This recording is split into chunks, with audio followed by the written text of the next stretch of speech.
everybody! Welcome back.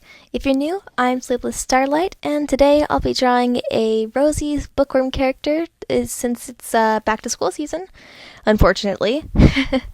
So I've decided that maybe I'll draw a studious bookworm for this drawing. I don't know why, but I just desperately wanted to draw a very pastel, rosy colored character.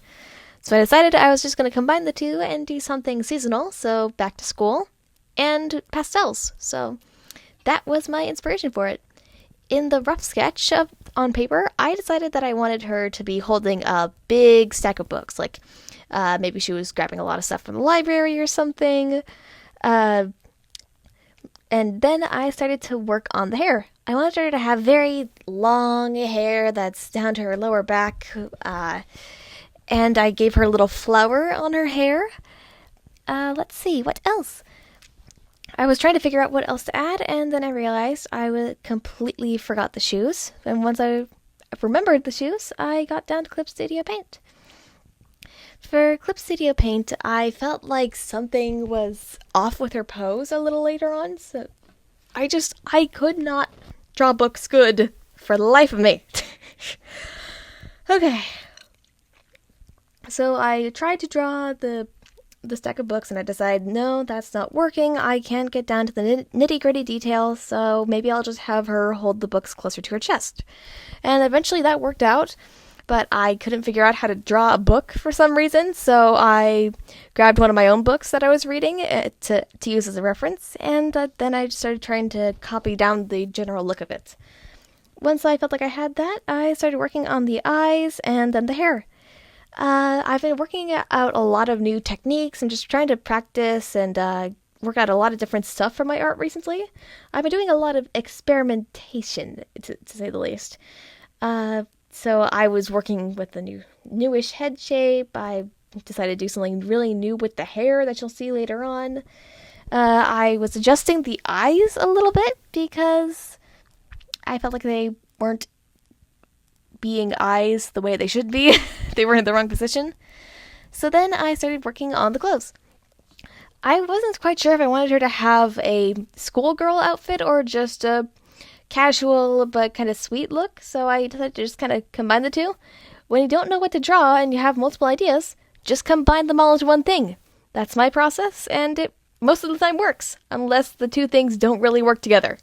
In that case, you got a problem. But anyway, now we're on to the line art, and I'm just trying to get everything down as quickly as I can. The line art can be probably one of the most frustrating parts of my art process, though, because just you have to get all those little mistakes that you said you would fix in the line art done at that point. So you just have to get everything to look the way you want it to, and you can't procrastinate anymore. You just got to get it done and fix anything that looks not right.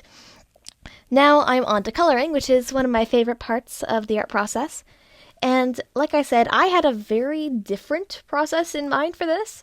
So I decided that I was going to color in the hair first with a very dark color, and then I would go over it to do random strands of different colors to see how that would look. Just like adding a bunch of colors together to see how it looks. As I said, I'm doing a lot of experimentation in my art recently, so I wanted to see a new process for coloring in hair. I have absolutely no idea what made me want to do this. I just kind of thought, well, to get to the hair, hey, that would be cool. Maybe I should do this. So I did it. So I'm trying to get down to all those little details, trying not to color in the fingers, so I can just freely just swipe across the screen when it's time. And now it's time, so I am just swiping random bright pastel colors on the hair, and just working out how I want all the colors to be. I just wanted this to be like a lots and lots and lots of different strands of hair. So I'm just putting random streaks in there, trying not to have overlap that wouldn't look natural. And this part, it was pretty simple, but definitely the most fun part of this entire drawing, because sure, the coloring in of the gray was not exactly the best, but this part of just adding random streaks of color into the hair was so fun to experiment with, and I really think I'm gonna incorporate more of this process into later on art pieces. So stay tuned for that. This looks absolutely gorgeous to me, and I really have no idea why I wanted to do this, but oh well. It's improvement, and that's what I aim for, because no one's really ever going to be perfect, so you just have to try your best and hope you don't die. I don't know why I said that. Oh well. So I'm finishing up the final finishing touches, and you can really see things starting to come together. There's barely any gray anymore, and now we're done with the hair. And now we can get down to all of the other things here. I wanted her to have lots of purples and pinks and warm colors. One thing I love about the color purple is that it can be a warm color or a cold color, depending entirely on what colors you use around it. Because, red is purple and blue combined, so... Wait, what? No. Purple is blue and red combined. There we go. So that... cold and warm colors combined, so that explains why it can be both. I didn't really know what to write for the title of the book, so I just wrote book on it. So now I'm just coloring in the sweater. As I said, I wanted it to have very soft and pastel, warm colors. So I gave her a sweet little pink sweater. I would have given her a purple sweater, but given how purple her hair is, I thought that it might look a little bit weird to have purple, then pink in the middle of it. So purple, pink, purple in the middle. That's what I thought would be the best option there. So I'm just carefully coloring in the sleeves, trying my best not to get in coloring outside of the lines into the hands, and just trying to not do any serious overlap. And when I do, I carefully erase around it to just fix the mistake. Pretty simple. So now that I've finished the sweater, I believe I work on the dress next. And yes, I got it right this time! I guessed what was going to happen next correctly! Yay!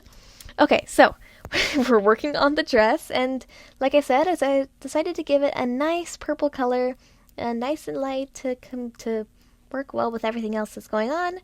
And now I'm working on that adorable little collar. At first, I thought maybe I should give her a kind of opaque purple around the rimming of it, but when I tried to lower the opacity, that didn't really work too well. So I changed it to a nice white, and that worked so much better than the dark purple. So now that that's done, I decided that I want to give a soft gradient to the dress, so I gave her a minor white gradient to it. I had to experiment a little bit because I didn't want it to be too extreme. Once I got it right, though, I moved on to the socks. I decided to give her mismatched socks because, I don't know, I thought it would be cute. So, and I gave her some very pale pinkish boots. But they're meant to look almost white. I'm trying to experiment with color theory and try to make things fit in a little bit better. I don't know. Anyway, so I decided to use the same color for the boots on the collar because, I thought it would be cutesy. So I did that, and what's next? I experimented a little bit with Clip Studio Paint and decided to work around the rose tool, because I thought adding little roses would be absolutely adorable, especially since I imagine her as a rosy bookworm. So I experimented with the things a little bit, then just clipped them into there and shrunk them down, because I don't know why. There was definitely a simpler way to do this, but that's just how I decided to do it, so oh well. Anyway, I added a little bit of roses to her sweater as well, just dotted them in there in different sizes. And once that was done, I moved on to, let's see, I experimented with the dress, of course, and then I move on to coloring in the skin tone. This was fairly simple. This is why I tend to be very careful when coloring around skin, because then I can just kind of swipe my pen around and just color everything in really nice and easily. I almost forgot to color in the book, so I gave it just a warmer, darker, dark pink, because I wanted things to still match with the color scheme, but I also wanted it to be a little bit different and stand out so it doesn't seem like it's just part of her dress or sweater or anything. Now I'm working on the eyes, and I'm just, coloring in the white area of the eyes. I forget what the scientific name for it is. And I just wanted to experiment with how to color in eyes a little bit differently because this drawing was mainly just a lot of experimentation on different ways that I can color everything in, basically. So I gave her very dark half circles, I guess, into the eyes, and I lowered the opacity to make it seem a bit more purple. Then I just gave her some little red swoopies and tried to blend them a little bit, but I am very bad at using the blending tool, so this was easier said than done. Once I figured out kind of how to do it, I just gave up on that, gave her some white dots in her eyes, and tried to figure out what I should add next. Now that everything seemed to be colored in, I decided that it was about time that I move on to recoloring in the line art. This is a fairly simple last-minute thing, but in my opinion, it really adds a lot to a character and just makes everything kind of mixed together a lot better. Once we reach this part of the drawing, though, we know that we're in the home run. This part is pretty simple. I just go over the line art with colors that are slightly darker than what I used to color in the image. This just makes everything pop a little bit more and appear a little bit more soft and smooth, I guess? Oh well, whatever you want to call it. So I'm going over the sweater, then the dress, being very careful. Then I realized I forgot to color in the tie, so I had to really quickly fix that once I was done fiddling with the dress a little bit. So then I colored in the tie really quickly and moved on to the shoes next. For this, I just went on the easy route and just made the shoes to the same color.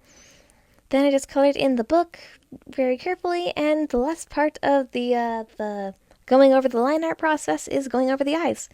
This part's pretty simple. I just go for a darker color than the main eye shape. I realized that the shape of the eyes was a little bit off and not symmetrical, so I fiddled it with it a little bit. And now we are on to rendering. Okay, rendering is a fairly simple process. I just use a very soft eraser and airbrush to use darker and lighter colors. For the eraser, that's just basically reverting everything to its original color, and that's what I'll use as light.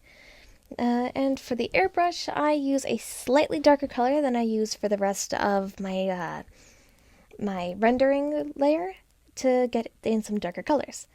This is fairly simple, just one side is brighter, one side is darker. I also like to color in underneath the hair because I just think that it makes everything look a little bit more 3D, or, well, I guess not 3D, but everything seems like it has a bit more volume and weight to it. Of course, you don't want hair to be too heavy because that would probably be miserable, but anyway, I decided to experiment with a little bit of a blush, and once I was done with that, I was about done. All I had to do next was just put my my watermark on there, and then I was good to go. So here we are. You've made it to the end of the video, and here's the finished product. So thank you so much for watching this video, and if you enjoyed, please give me a like or a comment. And of course, if you would like to see more videos like this, please consider subscribing because it would really help me out and make my day. And of course, you're free to send this video to anyone else that you think might like it too. That's about it, so I'll see you again soon. Bye!